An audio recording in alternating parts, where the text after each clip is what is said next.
Es lindo realmente volver a reunirnos, es lindo cada domingo poder reunirnos. Y bueno, quería comenzar preguntándonos cómo vivimos lo que creemos. ¿Cómo ponemos en práctica lo que son nuestras convicciones de vida? ¿Cómo es que afecta nuestra creencia en lo que decimos y hacemos? Las 2 últimas semanas, el Señor ha estado hablándonos a través de las prédicas, primero para ver lo que hablamos y luego para examinar nuestros corazones para ver lo que hacemos. Si ustedes recuerdan, los que estaban aquí hace 2 semanas, Miguel nos dijo que nuestro hablar tiene que concordar con lo que hay en nuestro corazón. Y la semana pasada Juanito nos habló acerca de nuestro corazón, que debemos mirar nuestro corazón para ver si realmente entendemos que vivimos en la presencia del Señor y hacemos todo con el Señor. Entonces, cuando Jacobo escribe en la carta que estamos estudiando la carta de Santiago, cuando Jacobo escribe esta carta, en el capítulo 2 de Santiago, el pasaje que vamos a ver hoy, nos habla acerca de nuestras convicciones, de lo que creemos, lo que sostenemos como personas y lo que sostenemos como cristianos. Habla de nuestra fe, es decir, de las convicciones, y que esa fe, esas convicciones tienen que concordar con lo que vivimos. Nuestro conocimiento del Señor a través de su palabra debe hacerse real en nuestras vidas. Nuestra teología tiene que marcar radicalmente lo que vivimos. Entonces vamos a abrir nuestras Biblias en Santiago, en el capítulo 2, y vamos a leer los versículos del 1 al 13. Y ahí vamos a ver 2 aspectos de cómo vivimos nuestra fe. Y ustedes tienen ahí en sus boletines los 2 puntos que vamos a ver. Y vamos a decir que vivimos nuestra fe cuando en la iglesia y fuera de la iglesia lo hacemos de una misma manera. Y el segundo punto es que vivimos nuestra fe cuando escuchamos y aplicamos la palabra de Dios en nuestras vidas. Entonces vamos a leer Santiago 2 del 1 al 13.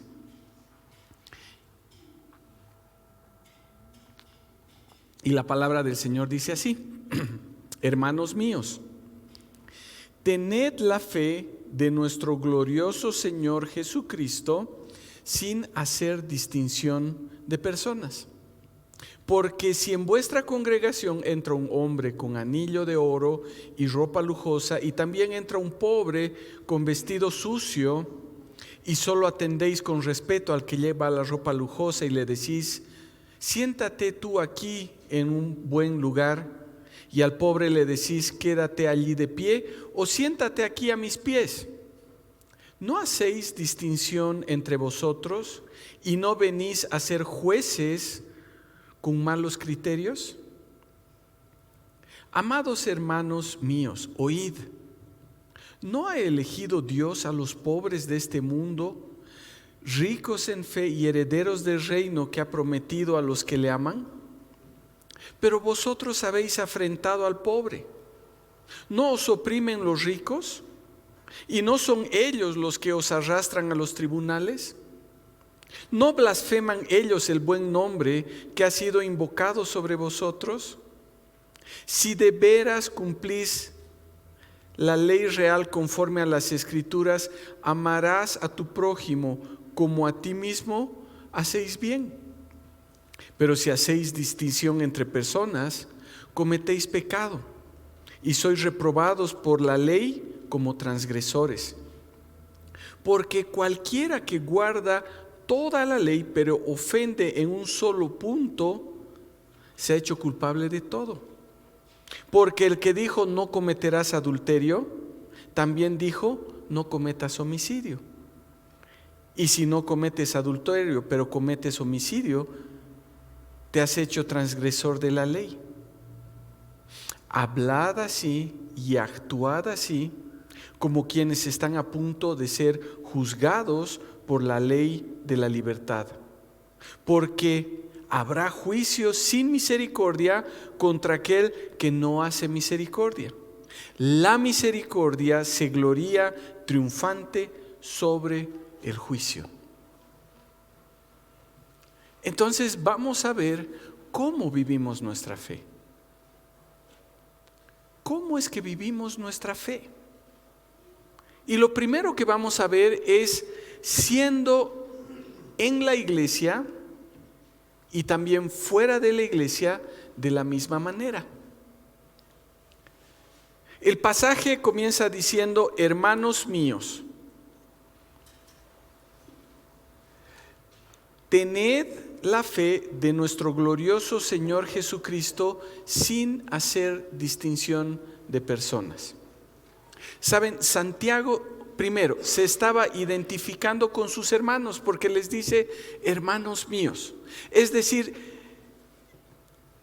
esta frase de hermanos míos, Santiago la va a repetir una y otra vez a través de la carta. Son como 9 veces que Santiago está diciéndoles hermanos míos, amados hermanos míos, hermanos. En total son como 14 o 15 veces que Santiago está diciendo lo mismo. Ahora, lo que está haciendo es primero identificarse con ellos. Estaba poniendo en evidencia que él era parte de ellos. No se estaba poniendo en una situación de altura desde la que estaba hablando y estaba diciendo, ustedes tienen que hacer así y yo no. No, él se estaba poniendo en el nivel de sus hermanos.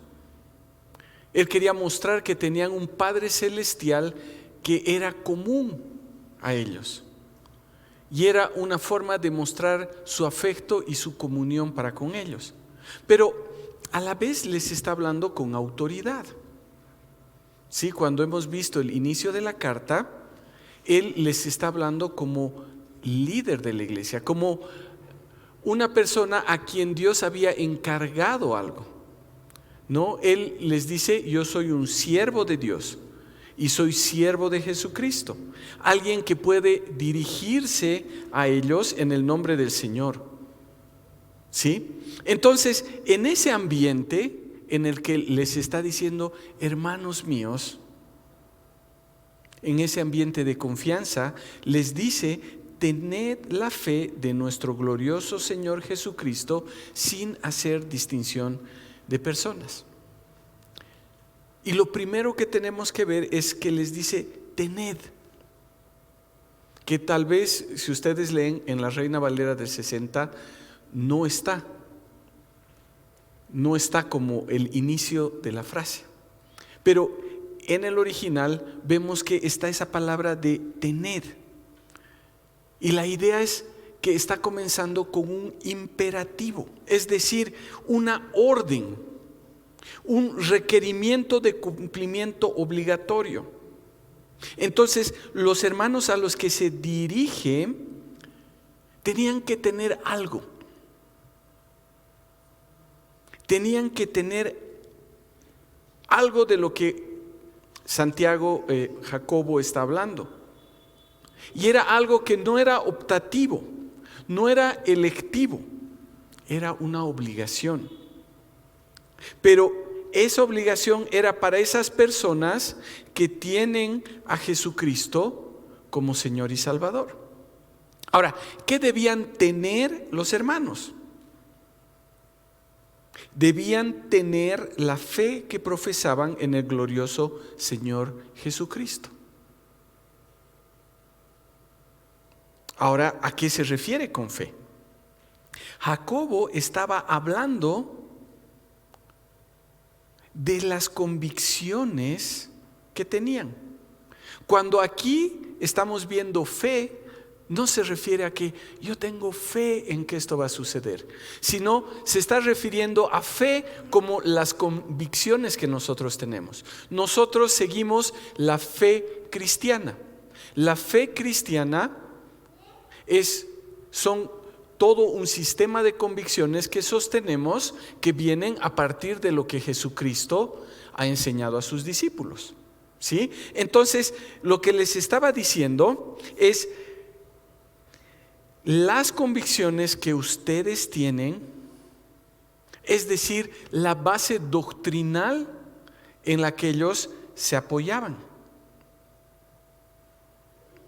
En otras palabras, estamos hablando de la teología que ellos tenían, el conocimiento que tenían acerca del evangelio del glorioso Señor Jesucristo.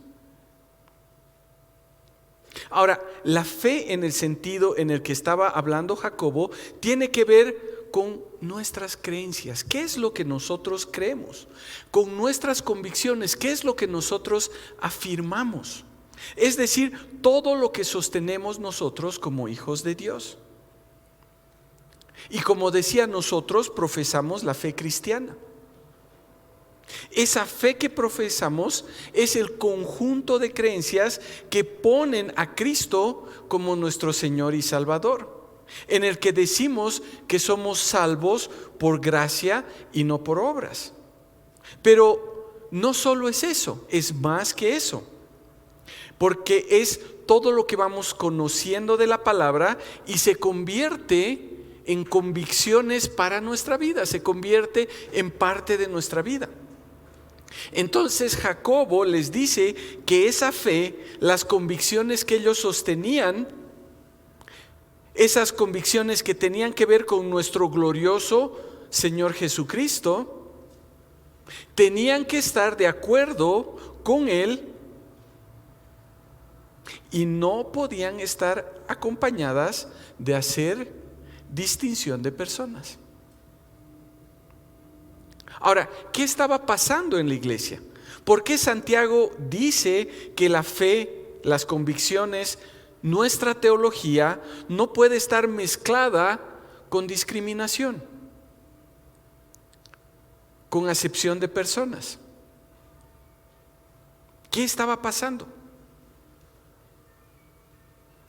Y Jacobo, a partir del versículo 2 hasta el versículo 4, les presenta una situación que estaba sucediendo y que se puede considerar un ejemplo de lo que podía pasar si no tenías tus convicciones claras o las mezclabas con otras cosas.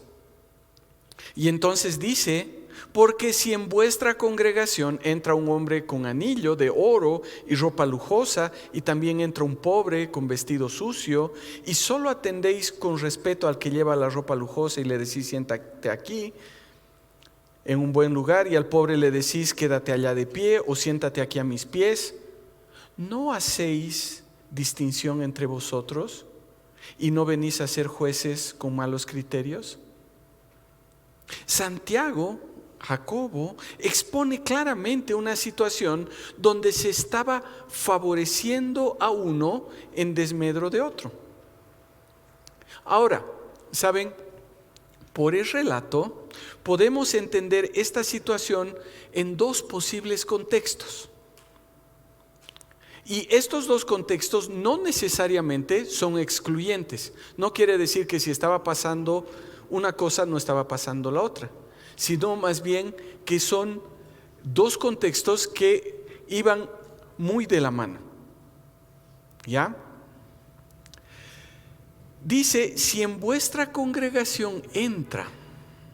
Ahora, la palabra que nuestras Biblias traducen como congregación es la palabra sinagoga.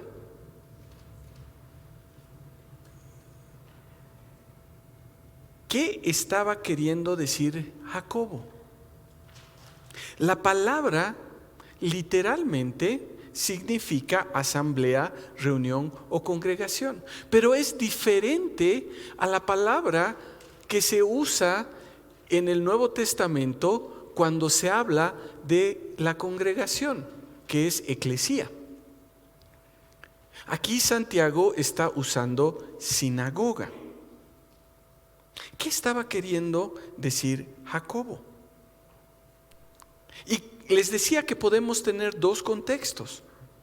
Porque por un lado, hemos dicho varias veces que Jacobo se está dirigiendo a una audiencia eminentemente judía. Entonces, como judíos, ellos podían entender que se estaba refiriendo a la reunión, al culto de la iglesia, al decir sinagoga. Porque no estaba hablando de la sinagoga como ahora nosotros podemos entender, ¿no? Es el lugar donde los judíos se reúnen. Sino estaba hablando de esa asamblea de personas. Entonces, tranquilamente, los hermanos que casi en su totalidad eran judíos, podían entender que se estaba refiriendo a esto. No habría confusión para los hermanos que se estaba refiriendo a esa reunión que tenían los que habían creído en Jesucristo para salvación. Pero, por otro lado, el otro contexto que podríamos entender está en el sentido de que los judíos que habían creído en Jesús y los judíos que no habían creído en Jesús se reunían frecuentemente en la sinagoga para tratar diferentes asuntos. Estas reuniones eran para tratar algunos problemas que tal vez habían surgido en la comunidad judía de la ciudad en la que estaban. Entonces, la sinagoga era una especie de asociación de connacionales que vivían en una misma ciudad. Y yo me ponía a pensar, no sé, tal vez como esa famosa asociación de bolivianos en Washington, ¿no? Que creo que son 1,5 millones de personas. Es un montón de gente que vive en Washington. ¿Sí? Esa asamblea o congregación de cada ciudad reunía a todos los judíos y estaban creyentes y no creyentes. Ahora, como podemos ver en el Nuevo Testamento, cuando las personas entraban en esas sinagogas, los más importantes, que tal vez eran las personas más pudientes o los más religiosos, siempre tomaban las primeras sillas. Y los menos importantes quedaban relegados a un espacio de menos notoriedad. Y como dice Jacobo en el pasaje que estamos leyendo, un lugar más incómodo. Y saben, un comentarista dice que la gente en la sinagoga judaica tomaba los asientos conforme a su rango. Entonces, en los primeros lugares donde se escuchaba mejor estaba la gente más importante. Y también se sentaban de acuerdo al rubro, es decir, los carpinteros a un lado, los agricultores a otro lado, los comerciantes a otro lado, y los que tal vez eran pobres estaban relegados al último lugar. Es decir, esta práctica de hacer una diferenciación de personas, una acepción de personas, era común en la vida judía. Verdaderamente los ricos y los influyentes eran mucho mejor tratados que los pobres o las personas menos influyentes. Entonces, Jacobo está apuntando a este problema.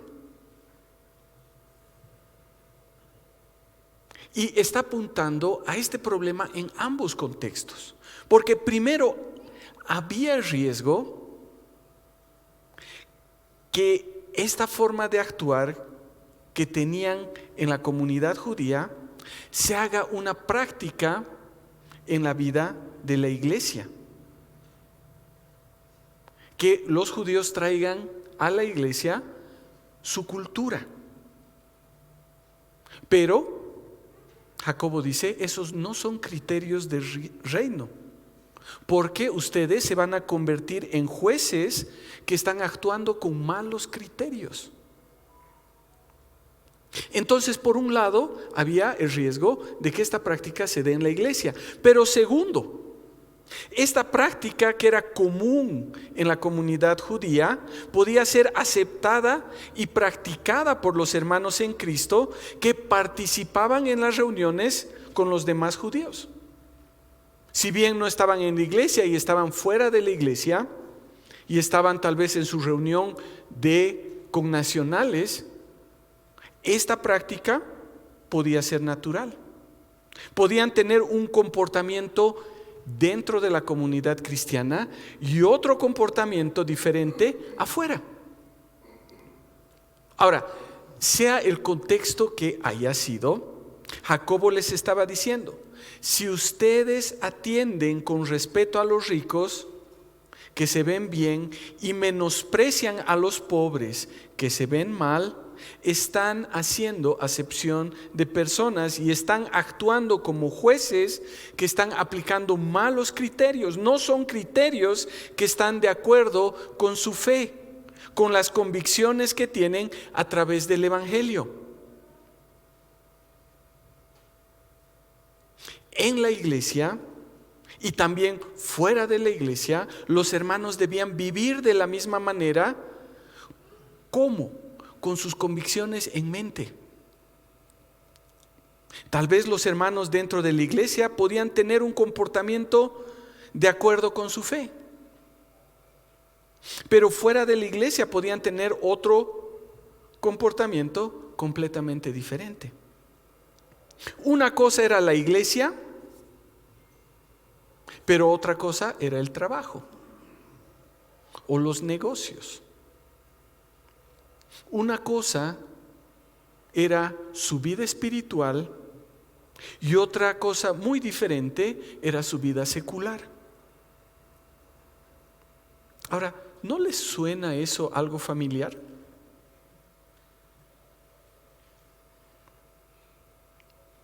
Hay dos riesgos entonces para nosotros.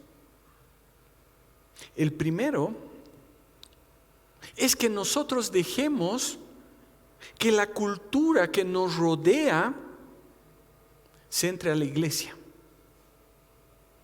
Y entonces hagamos cosas que son normales y cotidianas en el mundo, pero que están en oposición a nuestra fe y nuestras convicciones. Podemos hacer que el mundo se entre a la iglesia. Y entonces muchas cosas culturales influencien lo que es la iglesia. Y el ejemplo que pone Santiago acerca de hacer acepción de personas es un problema latente en la iglesia. Pero podemos decir nosotros y jactarnos, no, pero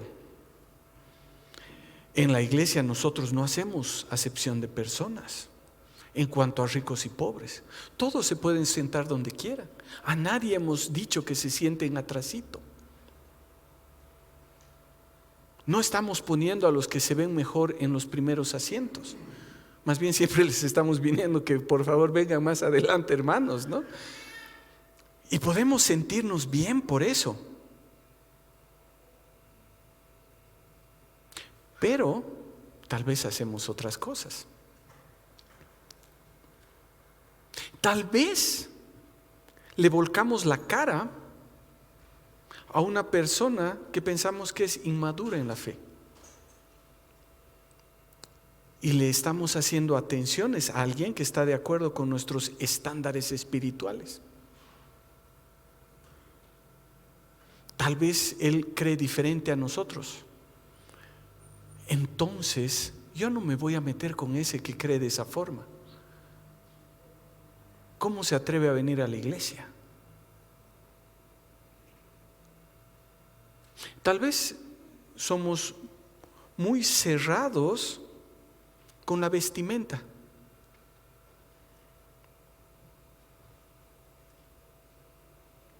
Tal vez no queremos juntarnos con la gente que no se viste como nosotros. Ay, ¿qué se cree esa chica tan escandalosa? Debería vestir hasta los tobillos. ¿O por qué no vienen de terno?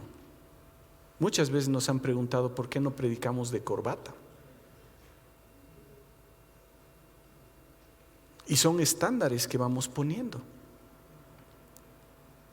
Son cosas que vamos haciendo y vamos diciendo, ucha, la cosa debería ser diferente. Y ojo, obviamente no estoy hablando de una falta de decoro, ¿no? Es decir, tiene que haber decoro en nuestro vestir. No podríamos venir como nos venga en gana, ¿no? Tal vez exhibiéndonos en exceso, como cristianos. Pero ¿no actuamos tal vez así? ¿Y hacemos acepción de personas? Ahora, el otro riesgo, no, porque estamos viendo aquí adentro, el otro riesgo es que tengamos ciertas convicciones para la iglesia y otras convicciones fuera de la iglesia. Tal vez somos muy cerrados con la vestimenta dentro de la iglesia, pero muy permisivos fuera de ella. A la iglesia me vas bien vestida, ¿no? A nuestra hija. Fuera de la iglesia puedes hacer lo que te dé la gana.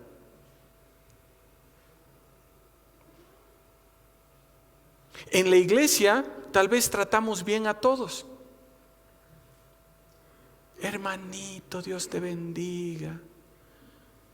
No importa si está medio chiclosito, ¿no? Abrazo. Pero fuera de la iglesia no tratamos muy bien a la gente humilde. Y la tratamos tal vez con menosprecio.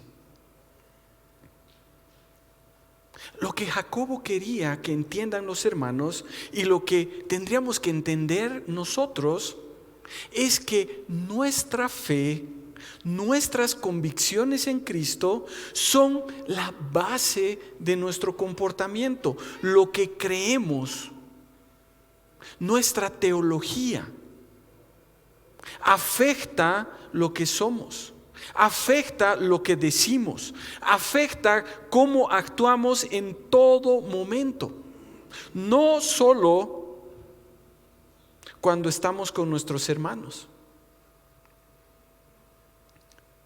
No solo es un bla bla, no es un discurso, no es teoría. Es algo que tiene que afectar nuestra vida de forma total.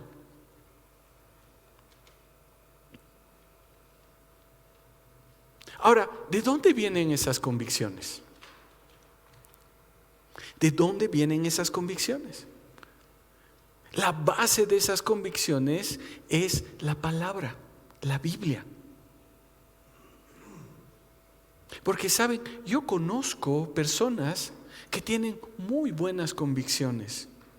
Son personas íntegras, pero que no conocen a Cristo. Sus padres tal vez les han legado una cultura de rectitud.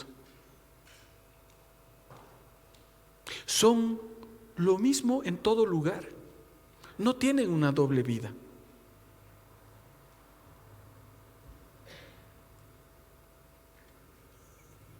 ¿Qué de nosotros? Les está diciendo que las convicciones tienen como base la palabra de Dios. La fe que ustedes tienen en el glorioso Señor Jesucristo. Lo que aprendemos cada día con nuestro estudio de la palabra, lo que vamos conociendo a través de estudios bíblicos de los que participamos, lo que escuchamos en las prédicas. Todo eso tiene que ser aplicado de forma práctica y real en nuestra vida. El llamado de Jacobo es a tener una convicción correcta y vivir de acuerdo a esa convicción. Ahora, ¿cómo lo logramos? ¿Cómo es que podemos vivir nuestras vidas con las convicciones que tenemos? ¿Cómo es que vivimos nuestra fe? Y Santiago dice, lo hacemos, el punto 2, escuchando y aplicando la palabra de Dios en todo. A partir del versículo 5, continuando con este ejemplo que está dando, Jacobo explica por qué estaba mal hacer esa acepción de personas. Y lo que hace es presentarles motivos bíblicos. Dice, amados hermanos míos, oíd, ¿no ha elegido Dios a los pobres de este mundo, ricos en fe y herederos del reino que ha prometido a los que le aman? Saben, los judíos sabían muy bien esto. ¿Por qué? Porque el Señor desde un principio se preocupó por los pobres. La ley en el Antiguo Testamento muestra que las personas no podían aprovecharse de los pobres. Más bien tenían que preocuparse por ellos. En Éxodo 22 del 25 al 27 dice, si das prestado dinero a algún pobre de mi pueblo que está contigo, no te portarás como usurero ni le impondrás intereses.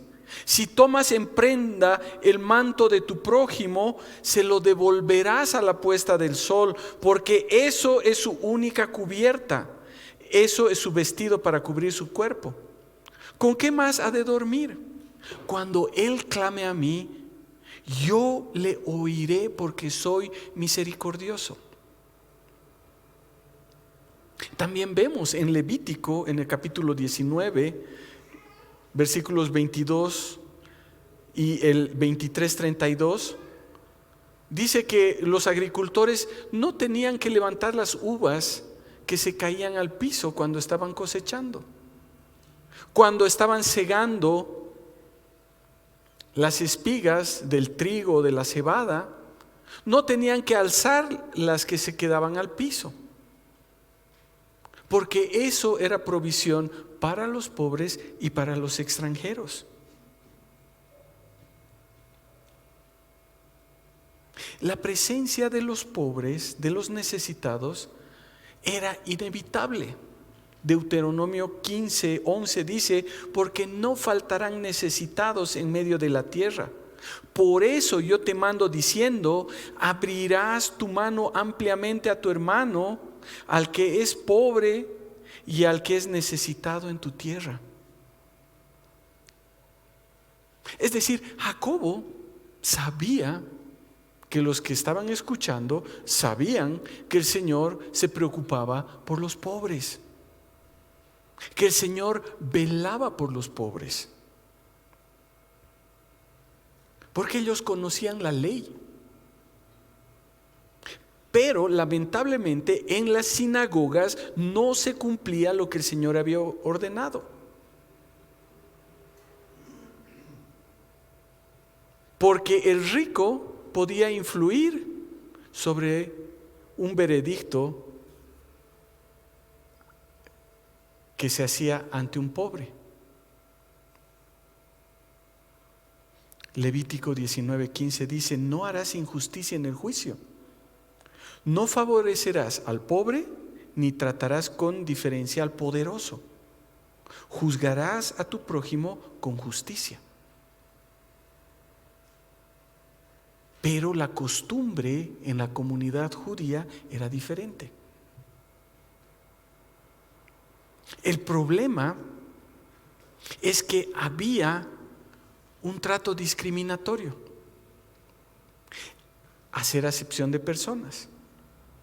Y es algo que no debería hacerse de acuerdo a la palabra de Dios. El hecho de tratar bien al rico y mal al pobre no estaba de acuerdo con la palabra.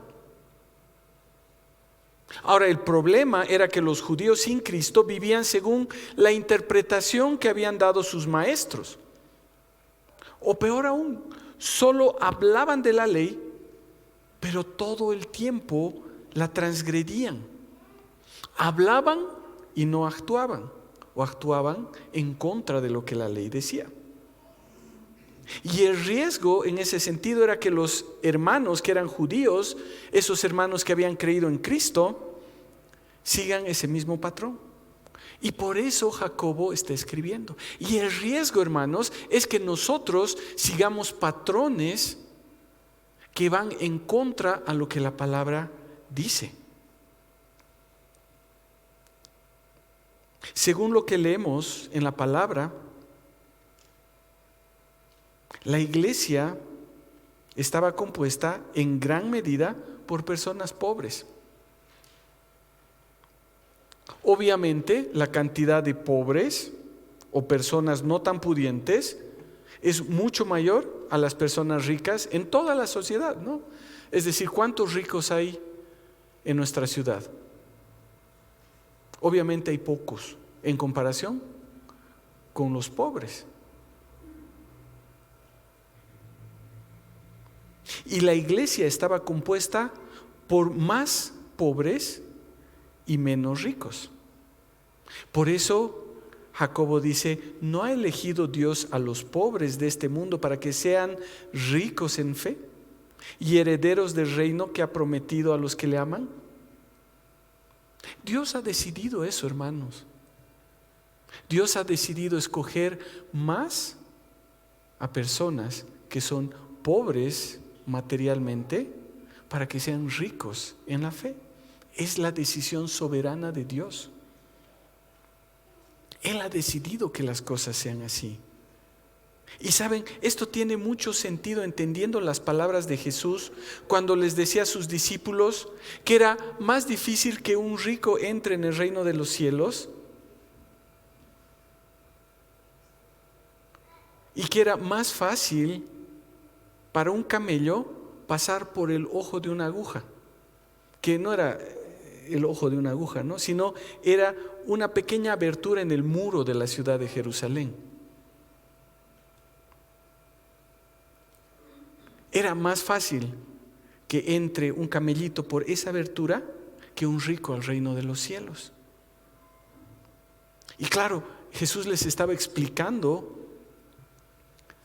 esto después de haber hablado con el joven rico, que les dice, Señor, he cumplido toda la ley.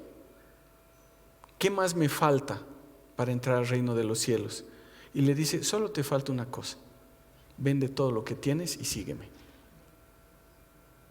Solo eso te falta. Y dice que el joven rico se va muy triste porque tenía muchas posesiones. El problema es que el rico confía primero en sus posesiones, en sus posibilidades. Y es más difícil para él confiar en Dios.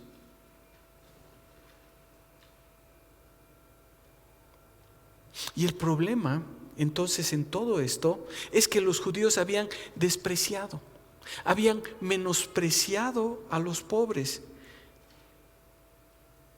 Y entonces les dice en el versículo 6, por eso vosotros habéis afrentado, habéis menospreciado, habéis despreciado al pobre. ¿No os oprimen los ricos? ¿Y no son ellos los que los arrastran a los tribunales?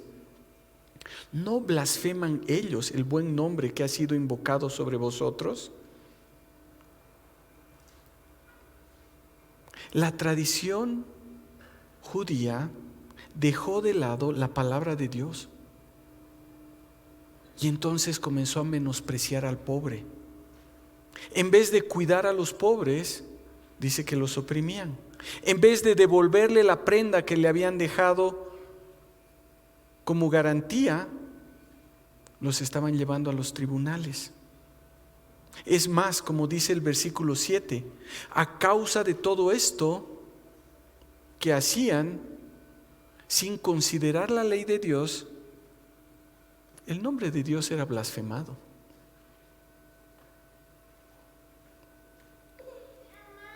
Por eso en el versículo 8 dice: si de veras cumplís la ley real conforme a las Escrituras, amarás a tu prójimo como a ti mismo, hacéis bien. ¿Qué tenían que hacer los hermanos? Seguir el consejo de la palabra. ¿Dónde tenían que fundamentar sus convicciones? En la palabra. Jacobo estaba haciéndoles recuerdo lo que el Señor les había dicho en Levítico 19:18: no te vengarás ni guardarás rencor a los hijos de tu pueblo, más bien amarás a tu prójimo como a ti mismo, yo Jehová. Y es lo que Jesús les dijo a los fariseos cuando le preguntaron cuál es el más grande mandamiento. Les dice: amarás al Señor tu Dios con todo tu corazón, con toda tu alma y con toda tu mente. Y este es el grande y primer mandamiento, y el segundo es semejante a él: amarás a tu prójimo como a ti mismo. De estos dos mandamientos depende toda la ley y los profetas. De estos dos mandamientos depende toda la palabra de Dios. Entonces los hermanos tenían que vivir conforme a la palabra de Dios, conforme a su fe, y no solamente sostener una religión incoherente que decía algo y hacía algo opuesto. Y hermanos, nosotros tenemos que vivir conforme a la palabra, conforme a nuestras convicciones, conforme a nuestra fe en Jesucristo, y no vivir una religión incoherente que dice algo y hace lo opuesto.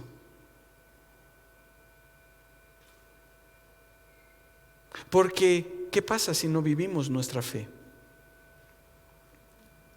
¿Qué pasa en el caso que estaba planteando Jacobo? Versículo 9: pero si hacéis distinción de personas, cometéis pecado y sois reprobados por la ley como transgresores. Si los hermanos hacían distinción de personas, estaban en graves problemas, porque estaban pecando, estaban viviendo sin considerar lo que Dios había dicho. Y si nosotros vivimos fuera de las convicciones como cristianos, estamos pecando.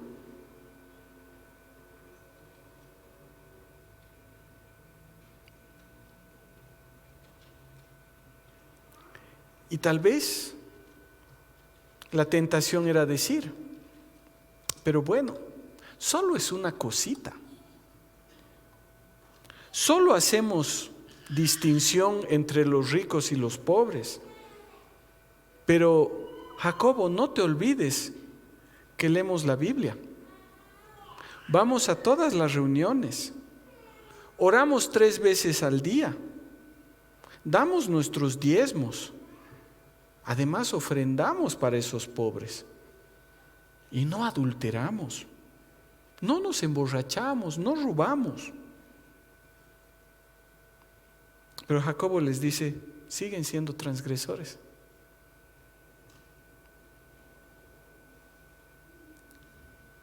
¿Por qué?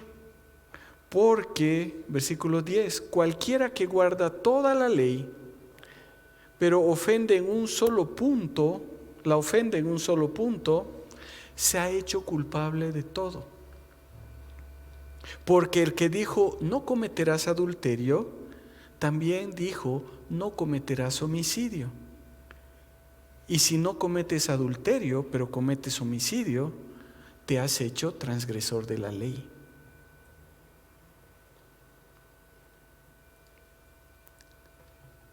los hermanos no podían dejar de lado algunas partes de la palabra y cumplir otras, porque solo estarían escuchando lo que les interesa. De la misma forma, nosotros no podemos hacer caso a una parte de la palabra y a otra parte no. ¿Por qué? Porque, hermanos, nuestras convicciones se basan en la totalidad de la verdad de Dios, no solo en algunas partes. Y somos muy selectivos. No, pero esta parte no es para mí. Es que, y pretexto, ¿no? Es que todavía el Señor me está transformando.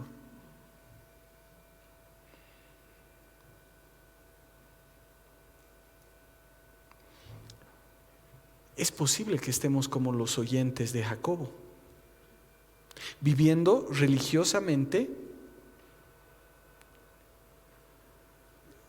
y religiosamente en un mal sentido, tratando de cumplir la ley que nos conviene para sentirnos mejor que otros. Esos otros que tal vez no la cumplen, porque decimos, bueno, pero es que yo no me emborracho, yo no robo, yo no pego a mi mujer, yo soy un buen hijo, atiendo a mi mamá enferma. Yo hago ciertas cosas. Y vivimos pensando que tal vez estamos mejor que otros y nos estamos poniendo por encima. Tal vez estamos viviendo de acuerdo con ciertas normas y no conforme a las convicciones que verdaderamente nos da el Evangelio. Posiblemente no vivimos nuestra fe amando a Dios por sobre todas las cosas y amando a nuestro prójimo como a nosotros mismos. Entonces, ¿qué tenemos que hacer para vivir nuestra fe? Primero, tenemos que ser uno, aquí y también afuera.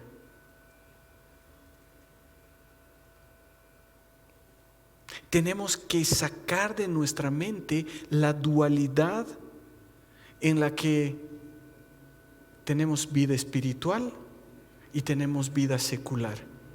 Saben, como hijos de Dios, nuestras convicciones nos van a llevar a vivir una vida que le agrada a Él, sea donde sea. Yo voy a ser hijo de Dios aquí en la iglesia y voy a ser hijo de Dios afuera, en mi trabajo. Voy a ser hijo de Dios aquí y voy a ser hijo de Dios en la universidad, en el colegio. Voy a ser hijo de Dios con mi esposa y con mis hijos. Voy a ser hijo de Dios en mi edificio, en mi barrio, en el trufi, en el bus, donde sea. Segundo lugar, tenemos que escuchar y aplicar la palabra de Dios en todo. El Señor nos ha dado su palabra como su voluntad revelada. ¿Queremos saber qué es lo que tenemos que hacer? Vamos a la palabra y hagamos lo que la palabra dice. Ahora, ¿cómo aplicamos lo que hemos aprendido hoy a través de este pasaje? Hermanos, solo a través de la fe de nuestro Señor Jesucristo vamos a vivir la voluntad de Dios. Como personas que hemos sido rescatadas, como personas que han sido alcanzadas por la gracia y la misericordia de Dios, tenemos la posibilidad de vivir conforme a su voluntad. Solo a través de su palabra podemos adquirir esas convicciones que van a hacer que vivamos nuestra fe. Y por eso Jacobo dice en los versículos 12 y 13, hablad así y así actuad como quienes están a punto de ser juzgados por la ley de la libertad. Porque habrá juicio sin misericordia contra aquel que no hace misericordia. La misericordia se gloría triunfante sobre el juicio. Dice, así hablad. Ahora, ¿cómo? Como vimos con Miguel hace 2 semanas. Estando prestos para escuchar la palabra y tardos para hablar, haciéndonos los sabiondos, oyendo atentamente la reprensión que el Señor tiene para nosotros y siendo tardos para hablar por hablar y no enojarnos porque la reprensión nos llega. Pero no solo dice eso, sino dice, así actuad. ¿Cómo?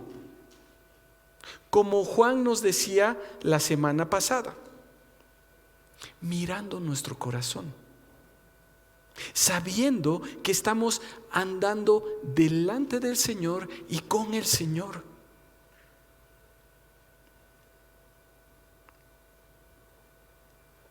Jacobo dice que lo que hablen y actúen sea conforme a su fe,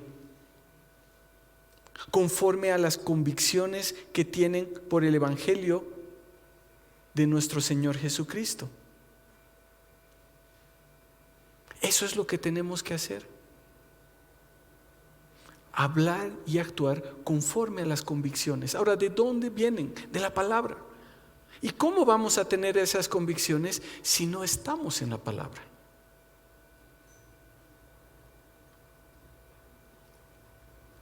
Y dice que tenemos que vivir así como quienes van a ser juzgados por la ley de la libertad. Ahora, ¿cuál es esa ley de la libertad? En el capítulo 1, versículo 22 dice, pero sed hacedores de la palabra y no solamente oidores, engañándoos a vosotros mismos. Y en el versículo 25 dice, pero el que presta atención a la perfecta ley de la libertad y que persevera en ella, sin ser oidor olvidadizo, sino hacedor de la palabra, este será bienaventurado en lo que hace.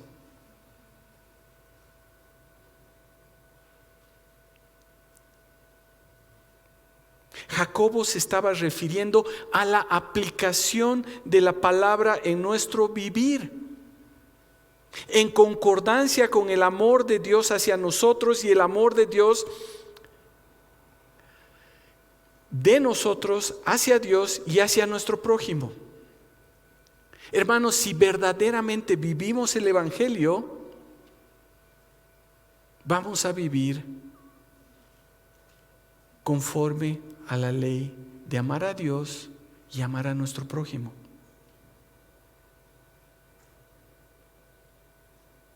Si verdaderamente vivimos el Evangelio, vamos a actuar con misericordia. Vamos a tener compasión por los perdidos. Vamos a amar al pobre. Vamos a amar al que se viste diferente a nosotros. Vamos a amar al que cree tal vez diferente que nosotros. No vamos a hacer distinción de personas.